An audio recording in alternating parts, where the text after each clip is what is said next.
Bienvenue Julien. Aujourd'hui, on travaille sur la découpe de ces briques. Tu vas voir, c'est assez simple. Merci Marc.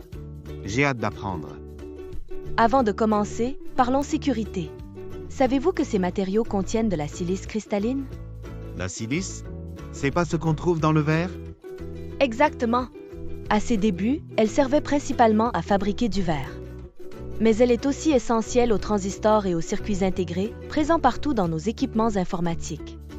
Aujourd'hui, elle est très prisée dans différents procédés amenant aux matériaux une grande résistance aux hautes températures, une propriété connue pour être réfractaire. La silice existe sous deux formes, amorphe et cristalline. Et sous la forme cristalline, on retrouve le quartz, la cristobalite et la tridymite, qui sont très présents en milieu industriel. Ces trois types peuvent même être présents en même temps. Ah bon, et ça ressemble à quoi? La silice est incolore ou blanchâtre et totalement inodore. Mais attention, ces particules sont ultra fines, entre 1 et 10 micromètres, soit entre 0,001 et 0,010 mm. Le problème, c'est que plus les particules sont fines, plus elles sont dangereuses, surtout pour le système respiratoire. Et on peut les voir? Non. Pas à l'œil nu. C'est justement ce qui les rend traîtres. Elles peuvent pénétrer profondément dans les poumons et se rendre jusque dans les alvéoles. L'inhalation de ces particules peut provoquer la silicose, une maladie respiratoire irréversible pouvant entraîner une invalidité et la mort. La surveillance médicale est nécessaire lorsque des travailleurs sont à risque de contracter la maladie. La silicose est une maladie à déclaration obligatoire.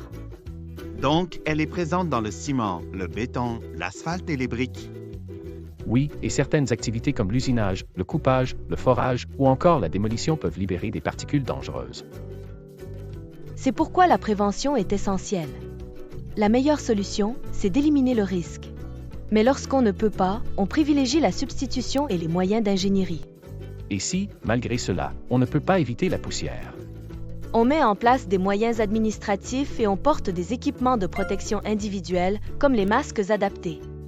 Ça montre que travailler en présence de silice cristalline, c'est du sérieux.